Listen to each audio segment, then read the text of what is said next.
Hey, Vlatko. Hey. What are your thoughts now with the build-up over and this team off to Japan? How do you feel about this team's chances going into the Olympics? I feel very good. Very excited about the trip. Obviously, I feel like we're prepared, and I feel like we are moving in the right direction, and we slowly but surely are fulfilling all the tasks necessary to be fully prepared for the Olympics. Thanks, Steve. Jeff Carlisle, go ahead. Thanks, Aaron. Hi, Vlatko. You experimented with some formations today. Obviously trying to replicate some scenarios. How did you think things went in that regard? And how hard is it to replicate things when you're already 4-0 up? Is it difficult to kind of get the players in the right mindset to look at those things? Yes, it is a little bit, but at the same time, for us, it's not just executing it here, but also creating pictures and using it as an as a learning opportunity, so we can furthermore analyze it and see what the distances between the players are horizontally, what the distances are vertical, how are they covering for each other. So it's not just the actual play as much as everything else that comes along with it. Okay, thanks. Thank you, Jeff. Meg Linehan, go ahead. Vlatko, just in terms of what you perhaps saw from the finishing, I know that we've had a lot of conversations over this year about the team's finishing, but 2 games where there are pretty consistent goal-scoring opportunities that are being finished. What's changed? I said all along that once they get played in, once they get touches on the ball on a consistent basis, on a daily basis or weekly basis, competitive games in the league and NWSL especially, that everything is going to fall in place. And I have to say I'm very happy with the finishing, but also with the way we've created some of these opportunities. I thought that we displayed some good brand of soccer today and scored some beautiful goals. Thanks, Vlatko. And had Thank one you. beautiful goal that was not a goal.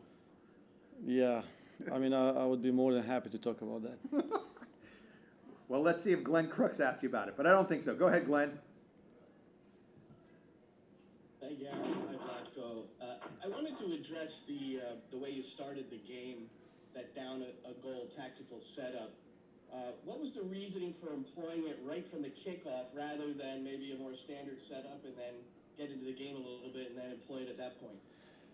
So obviously we changed formation 4 times this game, and when we're doing that, the rhythm is getting disrupted, especially in the second half. So we were trying to do it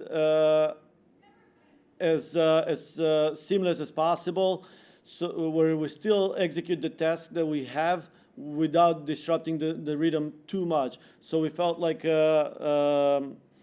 goal down scenario was best to start off with, and then go from there, change as we go. Thanks, Glenn. Let's go to Mike DeCourcy. Go ahead.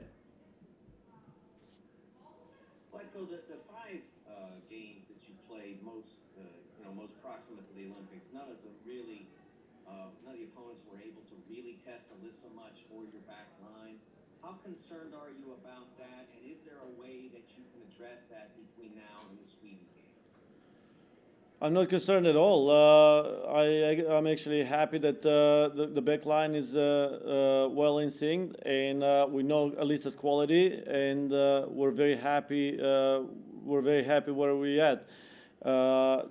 They did get tested to some degree or different ways in the last 5 games, but also they're getting tested on a daily basis in our environment.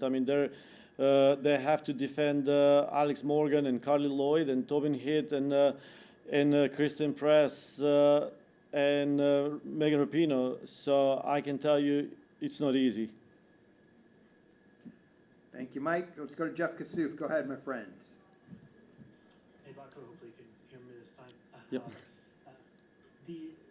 You have 16 days here till that first game in the Olympics. I'm just wondering what the kind of priority for you is now that this is the end of official matches, but is it trying to actually get some players some rest in between now and then? Is it working on some things in closed door games? So first, in terms of rest, we're not very concerned about it because we did a very good job managing and preparing the players. That's why some of the players got pulled out a little bit earlier, some on halftime.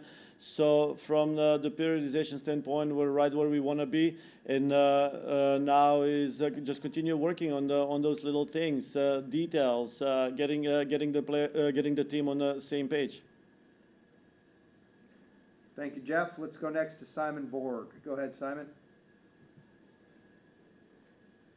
Vlatko, a two-parter for you. One, obviously, this is the final official match. I'm curious how many scrimmages you're looking to set up in Japan. And two, obviously, we didn't see Julie Ertz in this one. Is there still a scenario where maybe through some scrimmages with other teams in Japan, she could be ready to start that first game, to be available as a starter for that first game?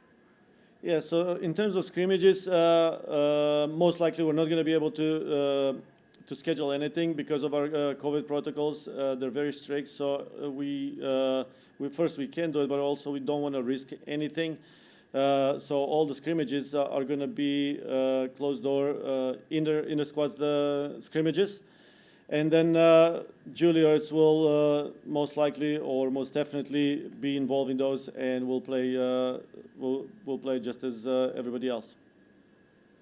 Thank you, sir. Let's go to Carlos Eustace. Go ahead, Carlos. Hi, Vlatko.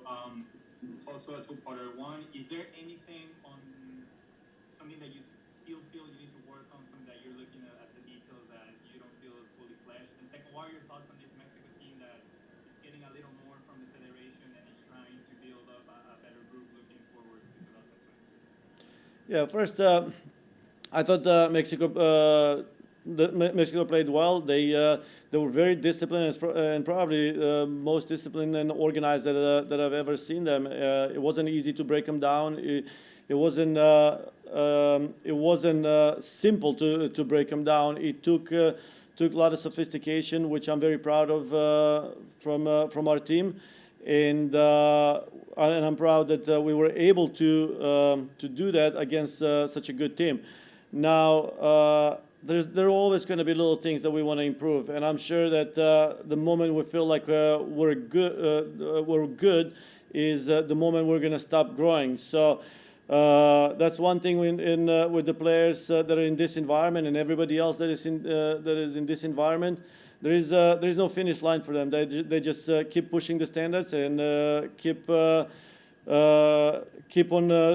on growing and developing, and I mean that hunger for being the best version of themselves is what makes us as coaches just finding little things and improving little things, or finding little things to help them improve. Thank you. Last couple for Vlatko. Next one goes to Seth Bertelny. Go ahead, Seth.